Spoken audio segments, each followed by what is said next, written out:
Kosoff. I came to Lawrenceville in the early 90s, and I speak both as a parent and as a teacher. I teach in the history department. I coach girls varsity lacrosse. If you're sticking around on campus, we have a game at 2:30. You can come and watch us play.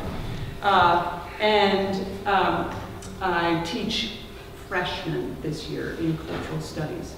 And I enjoy kind of having that start with a group of kids here and watching them go through. And I think it is a segue into thinking about the Circle and the Crescent, that who they are as second formers really begins, I think, to transform into something else in their third and fourth form years, in their Crescent and Circle years. And I think you will see that as parents.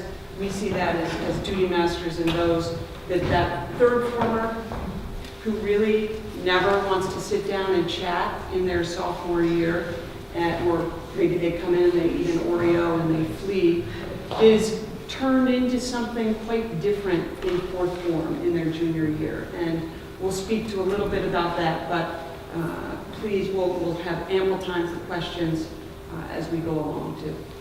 So I'm David Loss, I'm the Dean of Academics. This is my 18th year here at the Lawrenceville School.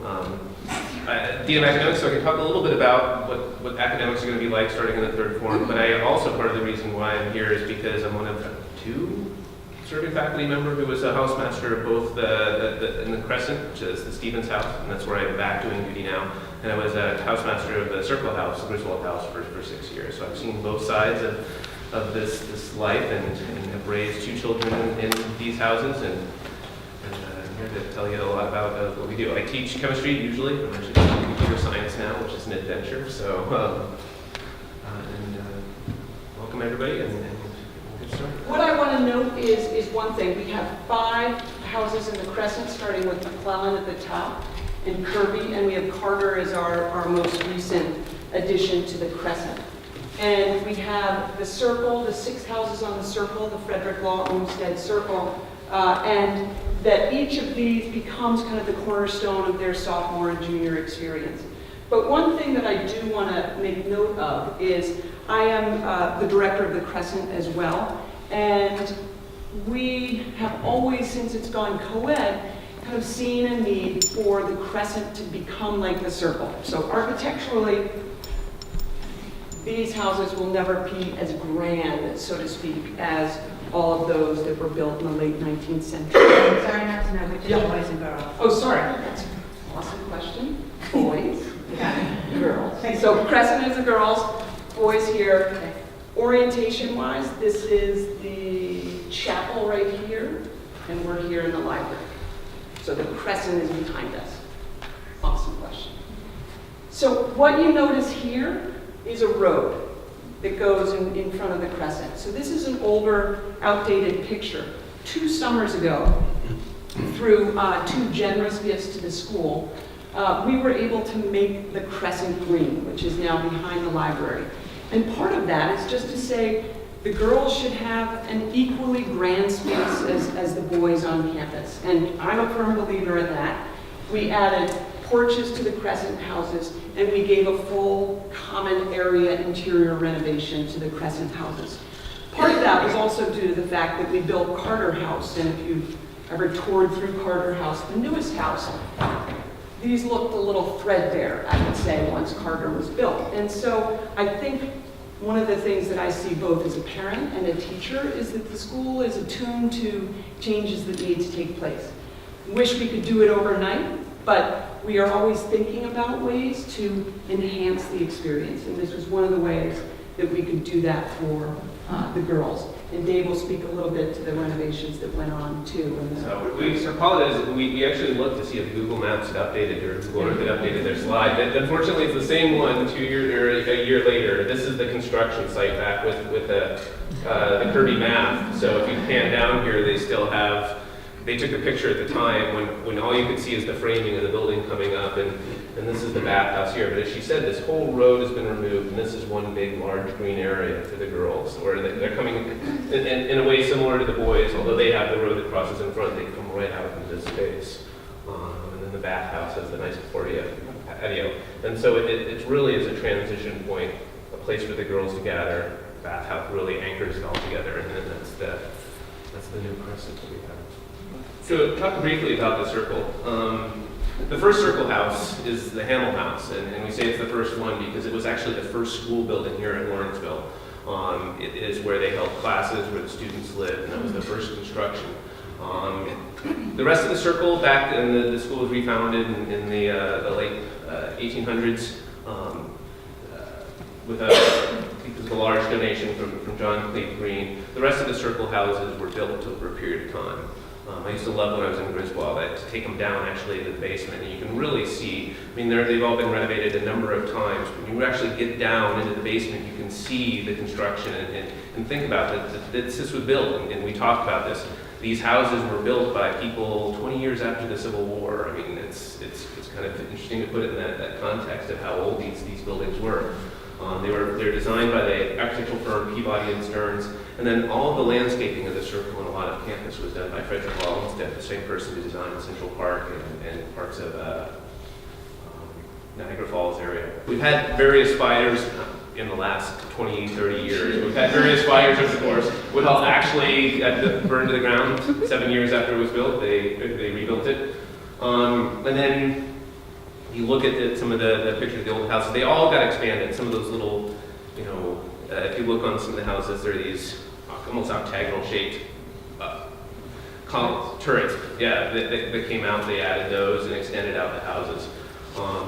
And then starting in 2000 when I first arrived here, it started with Dickinson, and the houses were pretty much gutted. I mean, everything on the floors, the rooms, everything interior, the outside stayed the same, the houses were all gutted and rebuilt. So this is the circle as it was first conceived, and as you can see, there's a lot. I mean, you're missing a lot here. There are lots of buildings that fill in these green spaces, but that was the school, shortly after completion of the circle. We didn't practice. We have to life in the circle. So just some things. There are a lot of houses. I mean, one of the things you're gonna, regardless of what house your child ends up, there are various traditions that the students have.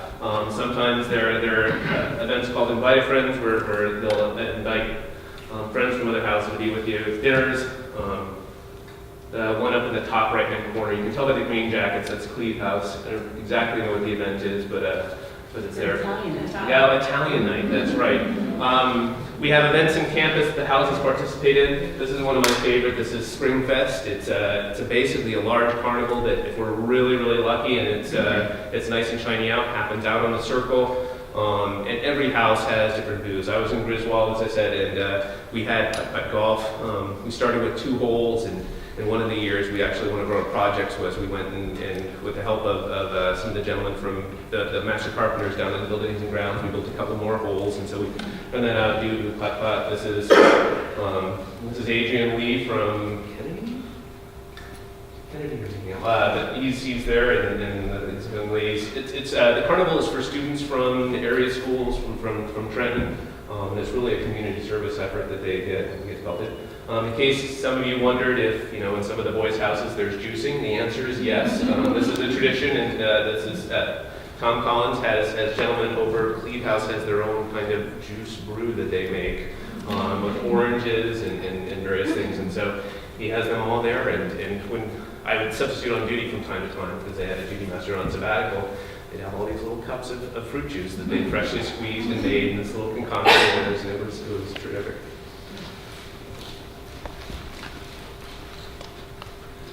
So these are our newly expanded Crescent houses, and again, looking at McClellan and coming back down towards Kirby.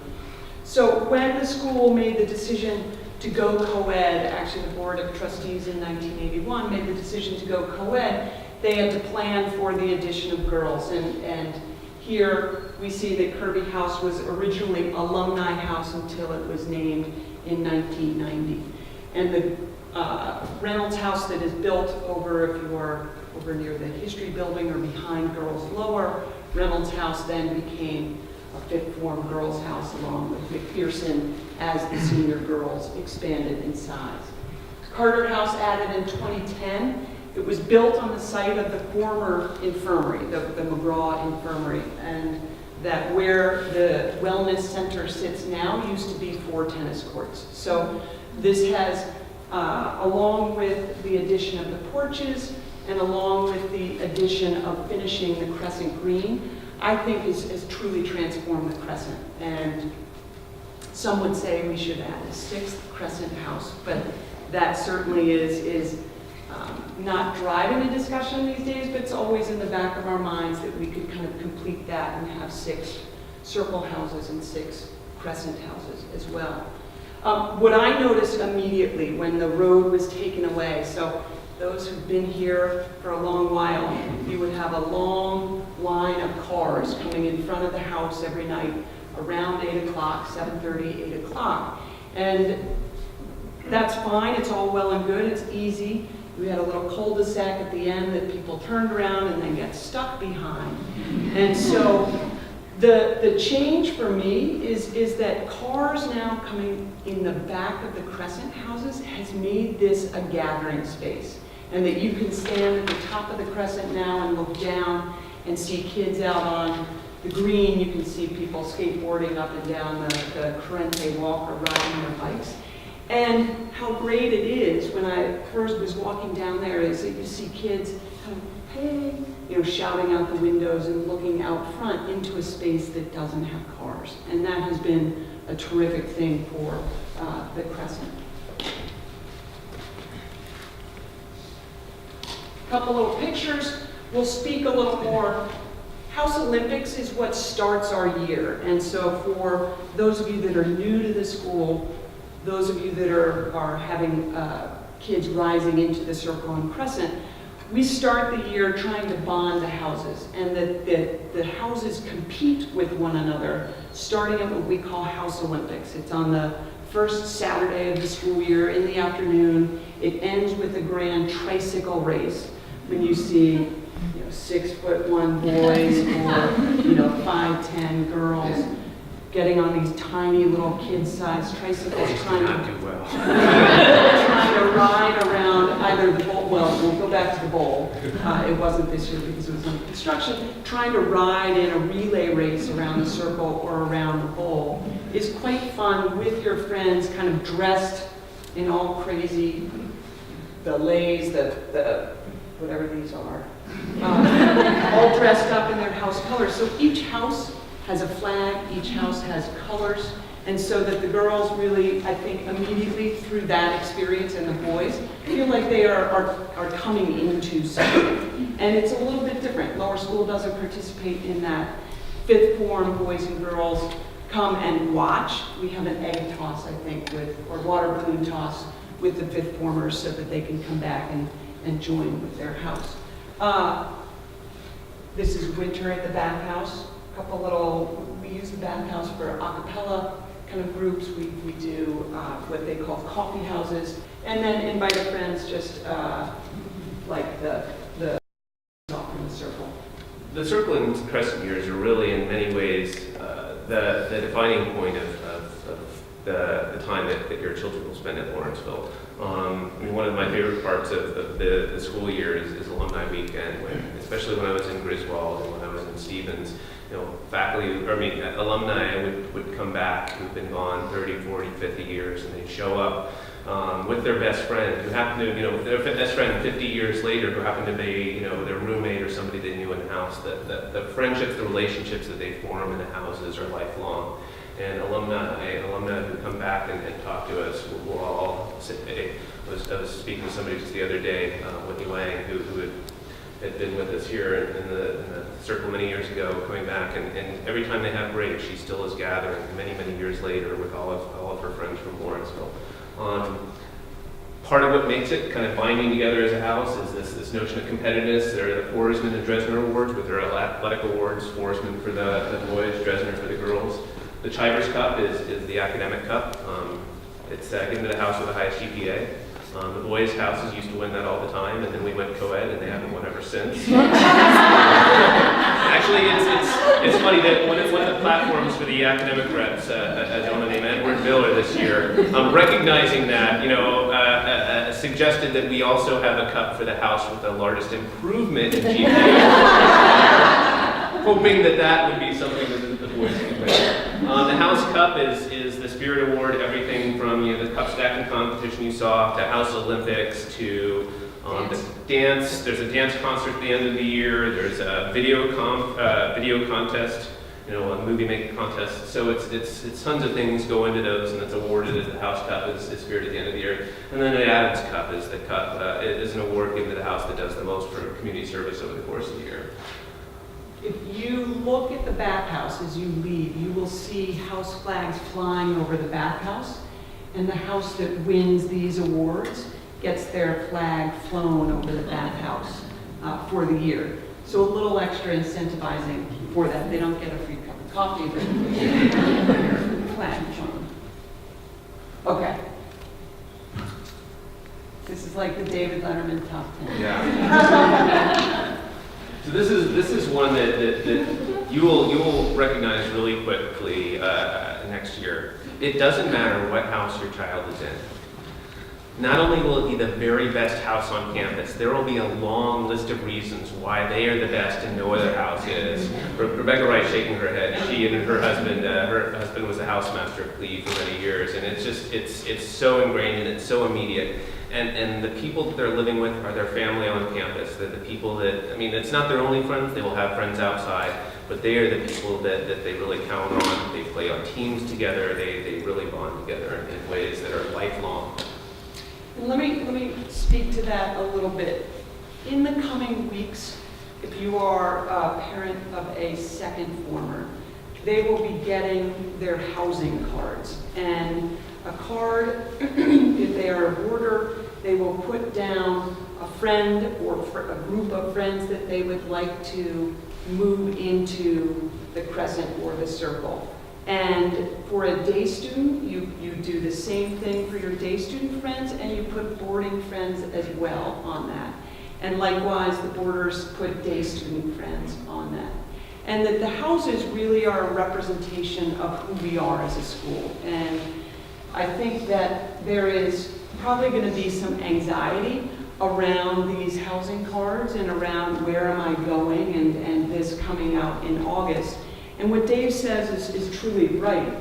They may go, oh, I can't believe I got into, or I'm in McClellan or something like that. Or I can't believe I'm in Griswold. The message that we try and send to kids, and you'll hear this echoed by upperclassmen, is a house is what you make of it. Your experience at Lawrenceville is what you make of it. And that it is something that you have to sit with, and if there is some upset in that, talk to them about that, hear them out. And they may say, well, none of my friends, I don't have any friends, it's going to be, this house is known as blah, blah, blah.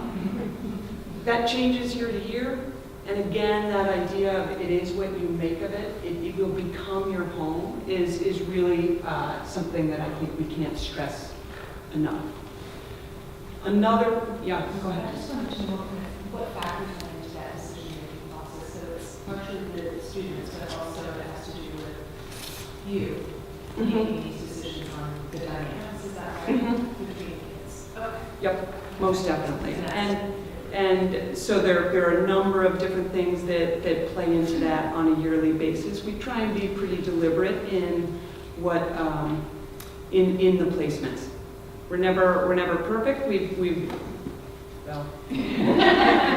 What are your goals? What are our goals? As I said, our goals are to create a house that is a broad representation of what we are as a student body and a faculty body. And so each house also has faculty duty masters who come in, about 7 who are on the house team, so to speak. And what we'd like that house team to be is a group of people who can work with kids, who will get to know the kids. So the goal is you have a place where the students feel like they have a home.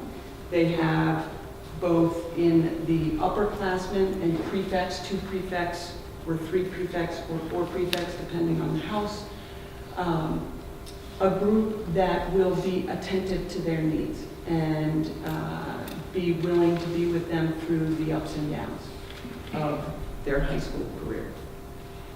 So I had understood from my brother that there was going to be at least one of the friends Yeah. that will come with you. Yes. But from what you said, maybe I understood wrong. You say, oh, none of my friends are there. So it means somebody can end up without any of their friends that put in the list? That doesn't, No, Yeah. you'll end up with your buddies that are on your list. So if you are designating as a boarder, this is who I want as my boarder friend going in, that would be Day student. day students. So day students listing their day student friends would have day student friends and probably a boarder friend as well. It may not be all 8 people, but it would be, you're never going to feel like you have been totally left alone. and part of the reason for breaking up large, I mean, it'd be, I can imagine there's sometimes students who would love to be there with 8 or 10 of their best friends, but you also have to recognize that we're adding 60 students to the school between the second and third form, and these are new people, and rather than having really large groups of friends that would then not perhaps be as inclusionary with the newer students who are coming in, it's easier to have smaller groups of good friends that can invite in other people and build relationships that haven't been formed yet. Do the house advisors and the duty masters that are like in Cromwell and Kairos, they know all the girls really well and know their personalities. Do they have a help or They are say part of in the forming conversation. how this goes to make sure the girls that they're putting together will be able to live together nicely? Oh, and in reference to your question, I think my daughter was mentioning that if she has a best friend, if you both put each other's name on the card, you're most likely going to be together. Yeah. So you need to, your child should coordinate with her friends to some extent what they're putting on these. Yes, no, of course, that's what I do, but I just want to be sure. And we'll that have at least meetings with the one- second form to talk about this. Adults will be speaking with them about the prefects who are in lower right now will be talking them through Can I this ask as one more well. question? Yeah. Because I know not only are they picking houses, they're picking roommates. So a lot of people are afraid to pick their friends that they're best friends with because they will be spending too much time together. But then some of them are taking on new third form students who I guess is a little risky because you don't know who you're going to get. I would imagine that there's some process for assigning new students to rooms. When I was in the Crescent and Circle, every year, right, like the day after houses were assigned, I sent letters out to all the students, probably be email nowadays, but basically asking, tell me a little bit about yourself, and part of the questionnaire was, is there somebody that is going to be in the house that you really want to room with, or is there somebody that are you interested in rooming with a new third former? And using those, we try to match up people with similar interests and similar tastes. We would ask questions like, do you like to play music out loud? Discourage for headphones, and various things like that. You'd be surprised at the number of students who, even though they had really good friends in the house, they were friends who would say, I'd really like to have a new third former as a roommate, kind of help welcome them into the community in ways that I was welcomed in as a second former. So. Do they get to, I know they get to request or make a sort of a wish list of their friends. Do Yes. they have a wish list of, these are the top 3 houses I'd like to be in? Or no, No. that's all, It's friends. that's all? You may claim legacy if you had a sibling or a parent who was in the house, sometimes a cousin, perhaps. My son already, I said, Dad, I've been invisible half my life. Can I claim legacy tonight? So, we'll see. So you can claim legacy into the house of a sibling or the house of a parent or relative who's come through. But they do not request a house. I was curious, obviously I know you're going to go to their separate houses. In terms of structure, I don't know if you want to cover that or not. For example, the second formers have their 8 to 10 mandatory, which helps, you would think, try to ingrain that, hey, when you come back for your third former year, maybe you should be doing something similar to that. Is there enforcement? Is there, So it's coordinated across the Circle and Crescent, but they have the same check-in time, 8 o'clock at night. They have study hours, study hall in the evening as well. I think it varies from house to house on the Crescent. We start with door open study hall, and through the year that would close. And they have a lights out at 11:15 in the Circle and the Crescent as well. So it's uniform across the 11 houses.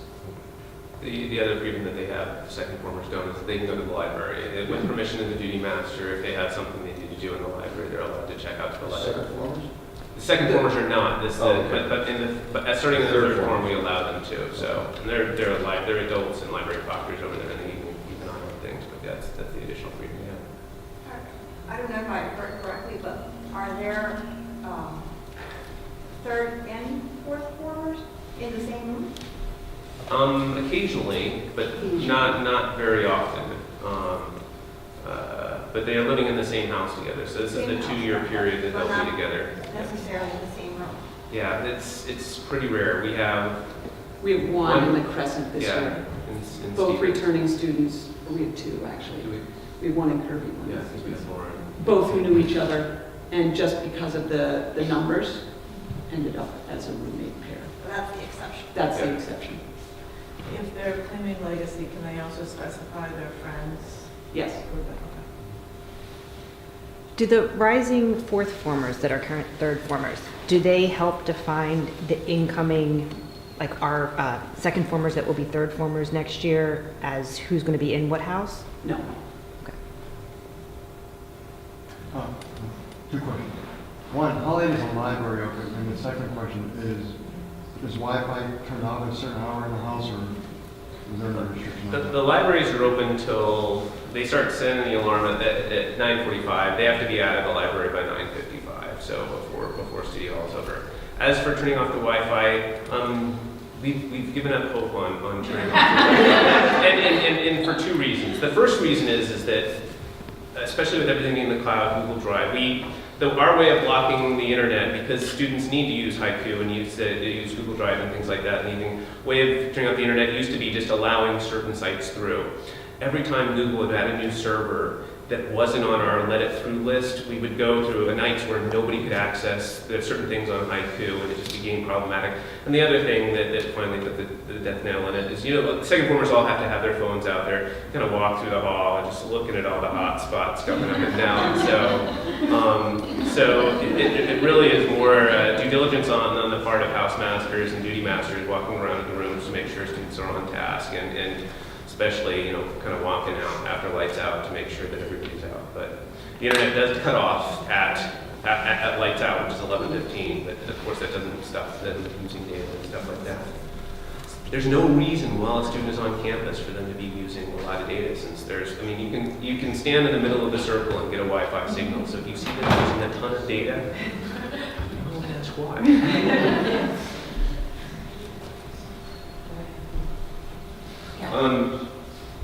As you know, especially for second formers now, starting this last term, they picked up the 6th class, it was art. For a large number of our students next year, they'll take 6 classes, all 3 terms of their third form year. 4 in the 4th and 5th form. When homework loads get larger, they'll go down to 5. One thing that parents don't always know is that there's no requirement that students take 6 classes at third former.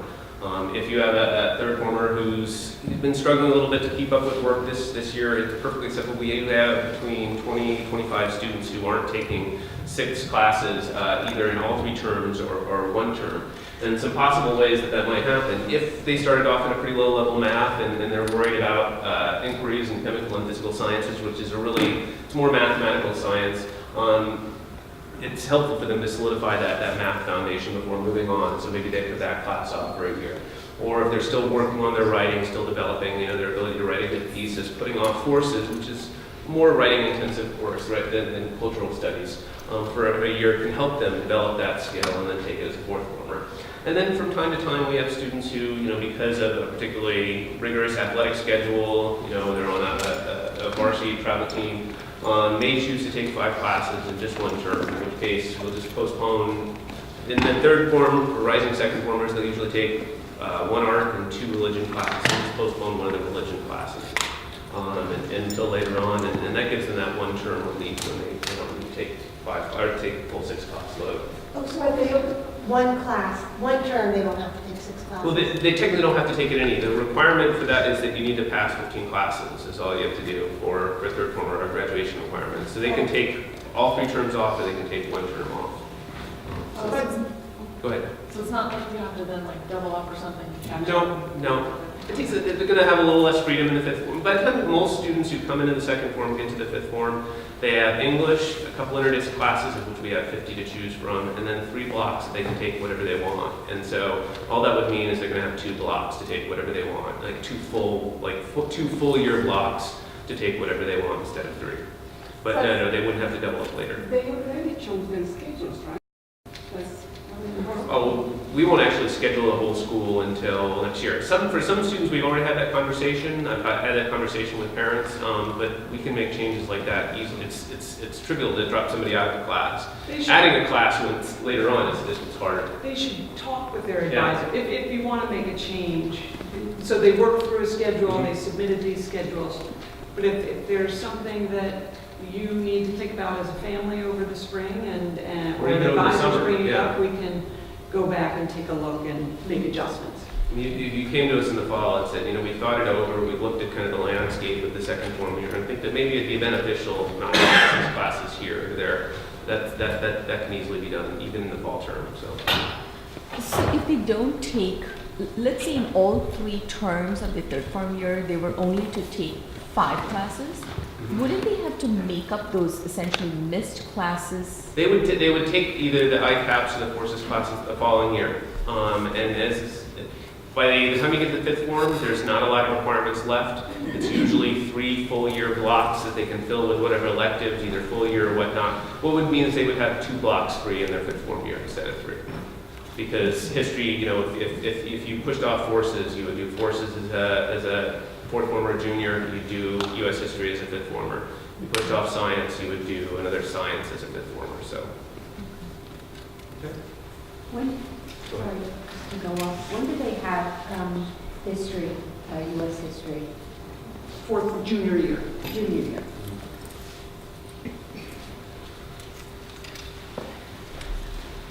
One of the nice things about the third form year, great time for them to explore various things to do. I mean, part of it, what happens a lot in the second form is students kind of getting to know each other and getting to know the school. But really, the third former is a time when they can really get out and explore some things that they didn't do so as a second former.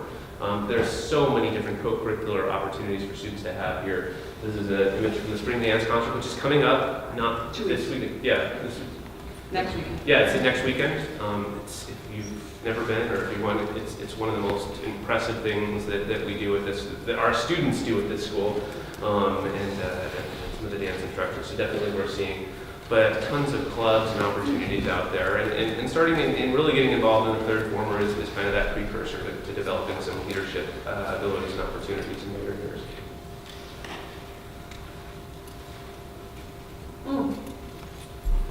We were speaking about this actually at our revisit days, but day students are always welcome on campus 7 days a week, 24 hours a day. And that in the Circle and Crescent, I'll speak to the Crescent, in most of the Crescent day rooms, there is either a couch or even, for instance, in Kirby, there are bunk beds, and in other houses, there's a bed that if a day student would like to spend the night, for whatever reason, you're going out of town, or perhaps the weather is going to be poor the next morning, that we welcome day students to stay on campus. Most of the time, they'll end up in a friend's room, I would say, but we do try to put out a bed a little bit more of a comfortable place than the floor. But when I was at Housemaster, one of the things I always suggested to day parents at the beginning of the year is have in your child's locker a change of clothes, basic toiletries. So if we know the weather is turning bad, it's just easier to leave them here and not pick them up, do so. If it's Saturday night and it's late and you really don't feel like dragging yourself out here at 11:30, you can say, why is it down? But yeah, it was the same way in Griswold. We had some really pretty nice couches in our day room for them to sleep on. They never did. They were always up in student rooms. So. And does it change? Does it still require permission? oh yes, Yeah. so you'd speak to the housemaster, and just ask if that's going to be okay for the evening. The context mostly just so we know who's on campus and who are responsible for that night. This one's self-explanatory. starting in the fourth form year, around winter gathering, or shortly before winter gathering, the students are assigned a college counselor, and they'll begin our college counseling process. The biggest message we have for students before that starts is do what makes you happy. Explore the things that you're interested in, because the single best thing they can do to help prepare for the college process is try to figure out who they are and what they're passionate about, and what they're interested about.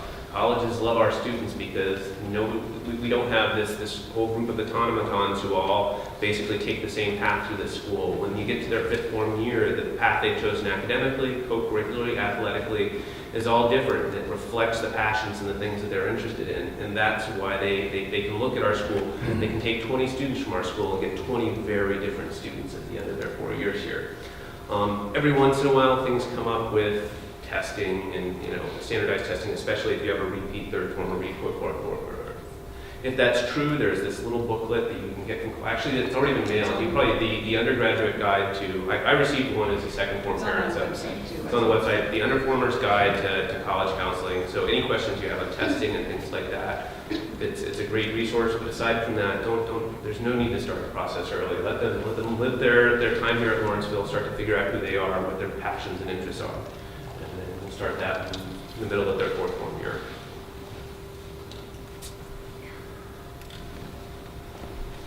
Do you want to speak to that? Sure. Part of the design of the second form is really to give students an opportunity to learn how to do the things that they'll need to do beyond Lawrenceville and at Lawrenceville well. Part is that collaboration around the table, that the ability to work through ideas together in a collaborative way is such an important part of what they do. As they spend more time at Lawrenceville, even as they spend more time, frankly, this year, I think you may have noticed, or if my son never tells me anything, but if your child has been talking to you about things have been getting progressively, probably a little bit more challenging as we ask a little bit more of them and give them the opportunity to demonstrate some of the things that they've been learning and some of the skills that they've been developing while they're here. That progression will continue. The third form will be a little bit harder than the second form.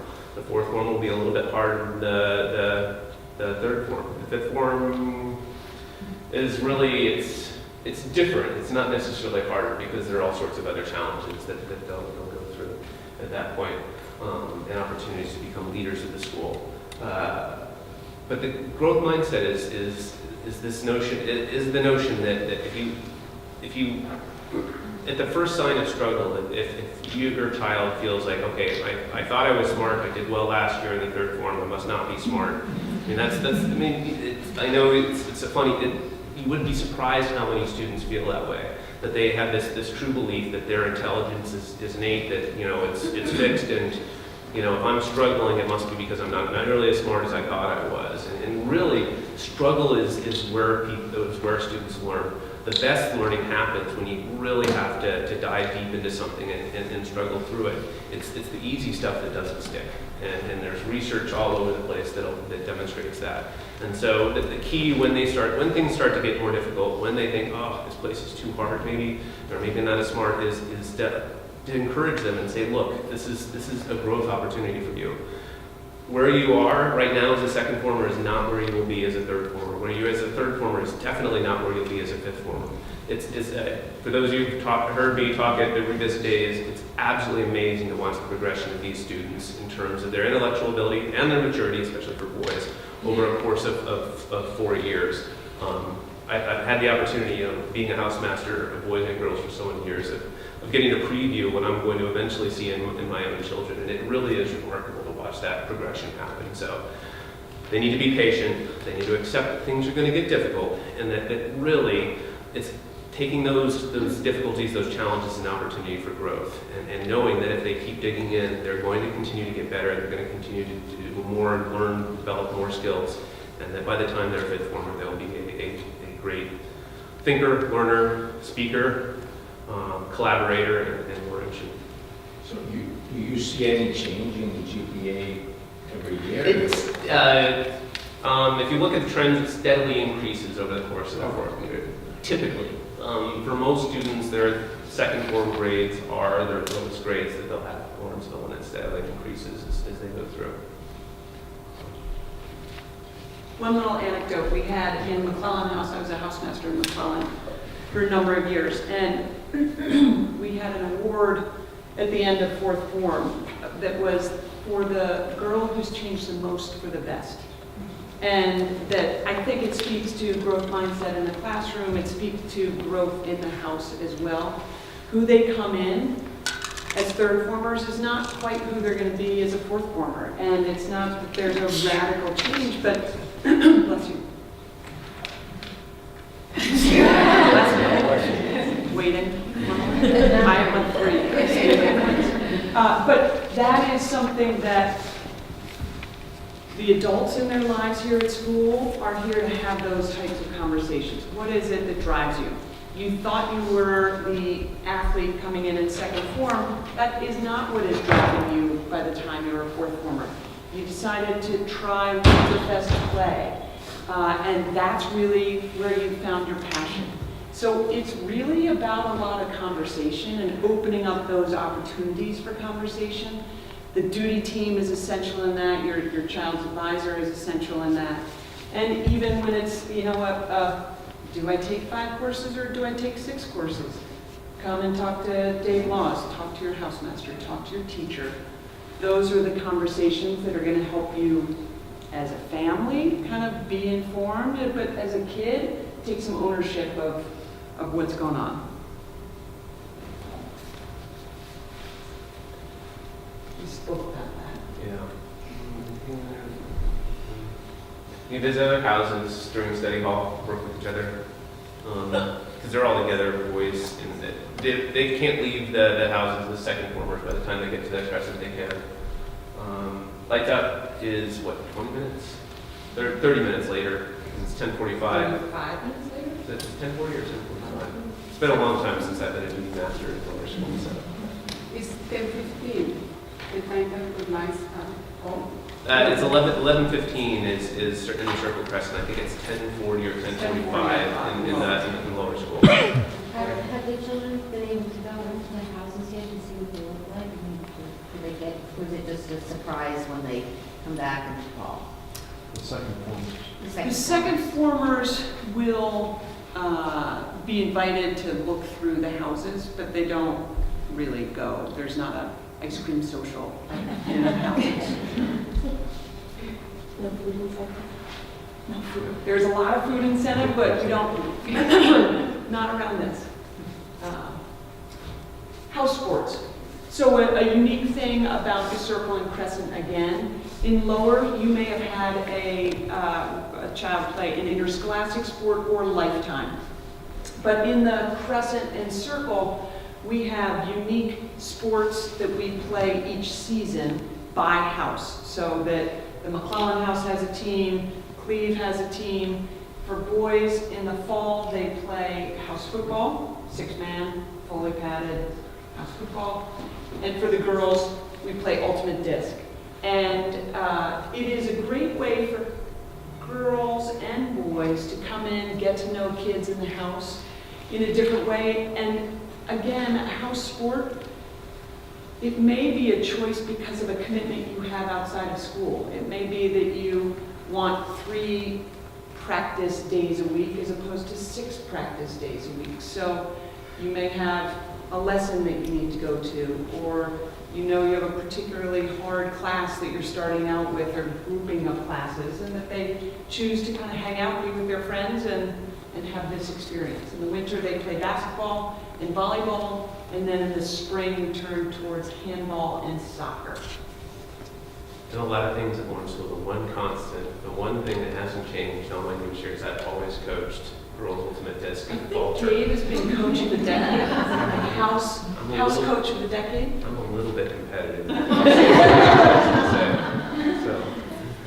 So I'm sorry, just to clarify, this is in concert with their other sports, if they're doing other sports? So you choose to do a house sport or an interscholastic either. sport. You have dance as well. Yeah. And in certain cases, if you take an exemption for pursuing a sport.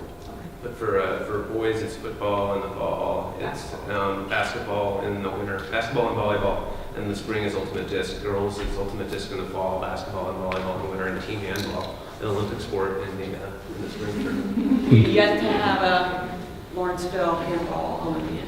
Yeah, we're still going. Working on that. Yeah. Sorry, one more Played on question. basketball court. I mean, it can be played on grass, so we played on grass fields, but yeah, when they play in the Olympics, it looks like a basketball court. Yeah. Excuse me, one more question. So on, as far as House Olympics go, does it follow the same pattern of where they have to try out to be part of the team, or if they choose to be part of House Olympics, they just can't? For House Olympics, it's a house event. So Okay. we have 45 or so students in each of the girls' Crescent houses. There are a little fewer in each of the boys, but this is a full house event. Everyone participates in those. It's a one-day event. House Olympics is one day. Yeah. Oh. House sports Uh-huh. are what you would choose for your athletic requirement. And you don't have to try out for that. It's No. Okay. No. Understood. We have those who don't even think of themselves as an athlete, and we have varsity athletes playing house sports. So it runs the gamut. Understood. Thank I you. mean, most of my ultimate disc teams, half of them have never thrown a frisbee before they arrive there, and by the time they're done, they're throwing 2, 3, one hand, 2 shots.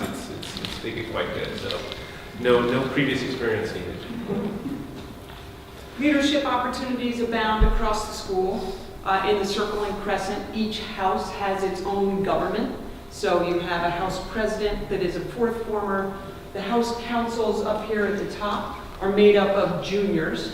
And you have, depending on the house, kids who organize community service events, kids who do sustainability, kids who do community service, the social events, and it's their role as a house council to determine the activities that the house is going to do for that particular weekend or that particular time of year.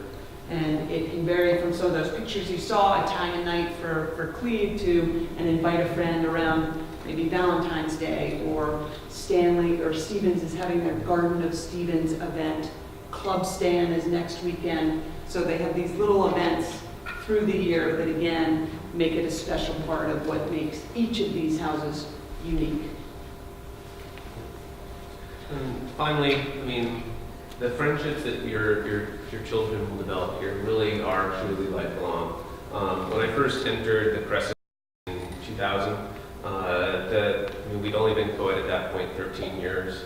And so it wasn't until around 2012 that we started getting the young ladies coming back from school for their 25th reunion. But in the time that I was in Griswold for 6 years, every alumni weekend, scores of gentlemen come back who've been friends with the people that they met in the house for 40, 50, 60 years. This is one of the dinners for the class. These people all celebrating a couple years ago their 50th reunion. And Bill Eric has come back to work, but a couple of these people have continued to be best friends. I see them together around campus and on campus. He directed a whole bunch of faculty in the play. So, but it's amazing the friendships that are made in this time. The time they're living together. The houses truly are families away from their family homes, away from home. I have 2 questions. Yep. One is not really related, I was just thinking about prefects. So the prefect chooses to live in a central form. Are they now associated with one of the fifth programs?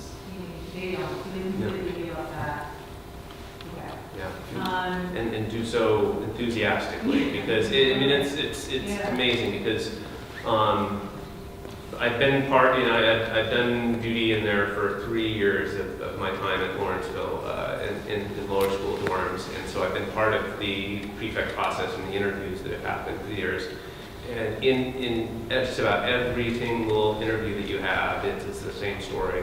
I'm here applying for prefect because the impact the prefects had on me when I was a second former just changed my life, and I want to have the opportunity to do the same thing. And so it gets scores of students, despite the fact that Upper and McPherson and Reynolds are these opportunities for students who've been apart now for 2 years in the Circle and Crescent, back when they were together as second formers, will give up that opportunity to come back together with their friends to go back and serve in lower school in a capacity that impacted them so much.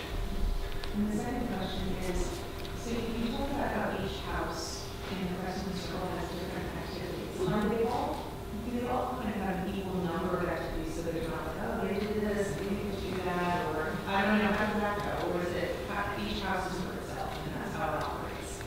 Each house operates by itself. And I think that if, I wouldn't call them turf wars, but if one house gets something that, and it might be a t-shirt, it might be something that they're putting out front, like they have patio chairs. You know in probably 2 weeks that 4 other houses are gonna kind of keep up. So there's a little bit of that I would say competition. Stevens always has very nice decorations, and we rib them about that a little bit. They started decorating the tree out back this year. I have an issue.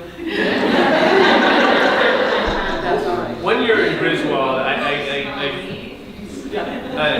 in the fall term, this beautiful, hand-designed octagonal table showed up in our common room. I thought it was the nicest thing. And we had it for 2 years until Sarah Tucker, who was one of the people who works on the campus director, walked through and goes, "That's where that table was."